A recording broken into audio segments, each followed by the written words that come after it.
losing, sometimes it will happen.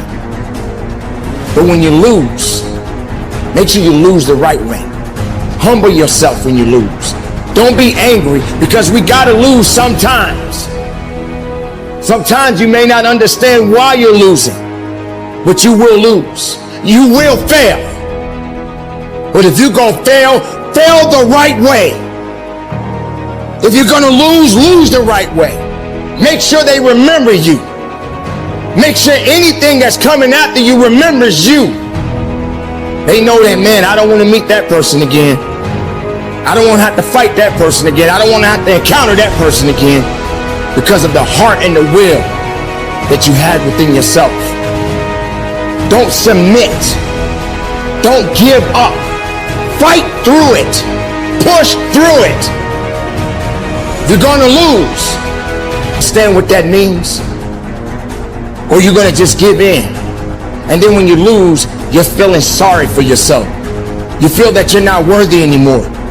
You feel like everybody's gonna talk about you. No, it's not about the people. It's about you. It's about understanding you. All my life, I've been pushing myself. All my life, I've been digging. All my life, I've been going. All my life, I've been thriving. And yes, I've been knocked down. Yes, I've been pushed aside. Yes, I've been rejected. But I kept going. I kept pushing. I kept believing in myself. I'm not saying that you got to be like me. You and me are two different people. You and me don't necessarily connect on everything, but you got to connect to something. You got to believe in something. You got to understand that it's going to take more grit and more will when it comes to what it is that you are seeking in your life.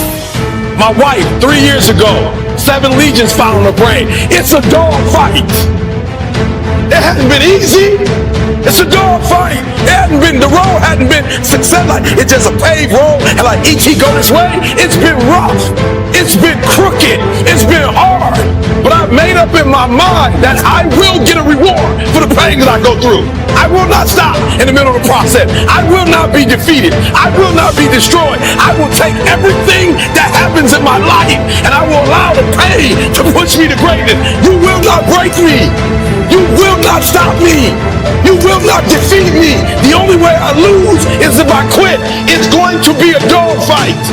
And so if you're ready to quit, then don't get started. If you're ready to quit, don't get started. If you're looking for this easy path, don't get started. If you think they're not going to close the door on you and say no 1,000,000 times, don't get started. But every time they close the door, I just get excited. Why? Because I am not a no. I'm one yes away. I know that it can be very, very frustrating to try and become disciplined. And I apologize that I haven't talked about the fact of what to do if you come from an undisciplined family or you have undisciplined parents. I haven't really talked about what to do in that situation, but there's a reason that I haven't talked about that before, and that is because you don't get discipline from your parents. You don't get discipline from your parents, from your grandparents, from your older brothers and sisters. You don't get discipline from an external source. You have to get it from you. That's what self-discipline is. You get it from yourself. You get it from you.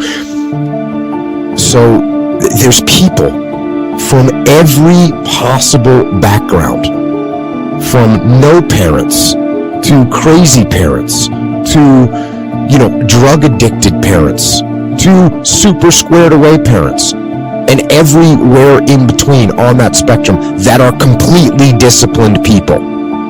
More disciplined than any. Something different. Every day the way I operate is totally different, and it's not about the product for me as much as it is about the process. And what I mean about the process saved my life. You see, my mother had me when she was 15 years old, right? Over on the east side of Atlanta, we came up in this neighborhood by the name of Kirkwood, drug dealer on every corner, gang members in the neighborhood, 2-bedroom home, 14 people. Used to sleep on the floor. Got the opportunity to sleep in the bed one time out of the week. There was 6 of us in the bed, 3 at the foot, 3 at the head. And I came up with this dream pretty quick. I said, man, I want to go to the NFL because I had 8 uncles in that house, all 8 of which are still going in and out of prison. And so pretty quick, I said, man, I want to go to the NFL. So I went to my big cousin tomorrow one night. I said, man, listen, I want to go to the NFL, so we got to work for this thing. So the thing we're going to do every night, we're going to be patient, we're going to engage in consistent action. Every night, we're going to race light pole to light pole, no shoe. So every night, we would get out in the street, race light pole to light pole. One night, a coach came down the street. He signed me and my cousins up for organized sports, right? First time being in organized sports. We get in organized sports. The thing was, after practice, everybody would leave to go home. And I always had to sit on the bench and wait on my mother because she worked that way. It doesn't come from your parents. You don't inherit it. And there's another piece here. It's called ownership, right? It's called ownership. And if you want to blame other people for the problem, and I say this all the time, if you don't take ownership of the problem's not going to get solved. So if you blame your parents for not having raised you in a disciplined environment, you're not going to solve that problem. You're looking at your parents saying, if you would have done a better job being more disciplined for me, I would be more disciplined now. So that means you can't do anything. The fact of the matter is it's wrong. You actually can do something. And it doesn't matter how your parents raised you and brought you up. You can have the discipline you need to decide to do it. So, as long as you're blaming other people, I mean, if you blame me for not discussing it, you blame me for having zero idea what that experience is like, you blame your parents for not raising you this way, as long as you're blaming other people, as long as you're counting on other people to give you discipline, as long as you do that, you will not have it. And so when my mother would show up in the park, it would be about 10 o'clock, 10:30 at night. So I'm sitting there, and when my mother would pull up, she drove an old Buick Regal, hubcaps off the car, seats torn up, the car was all beat up.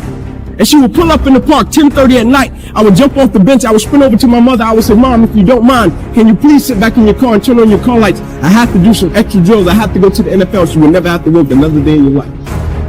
And I knew my mother was tired. And every night, my mother would sit back in that car, and those car lights would hit that field, and he had a 7-year-old kid doing backpedaling drills, running sprints, running laps, chasing his dream to go to the NFL. But just beyond those car lights, I could always connect with my mother's eyes, so it made me dig a little bit deeper, it made me push myself a little bit further, it made me work a little bit harder. It created a certain level of sweat equity in what I was doing. It created a certain level of pride in what I was doing. You know why people quit? People don't have pride in what they do. You know why people stop? They're selfish, and it's just about them.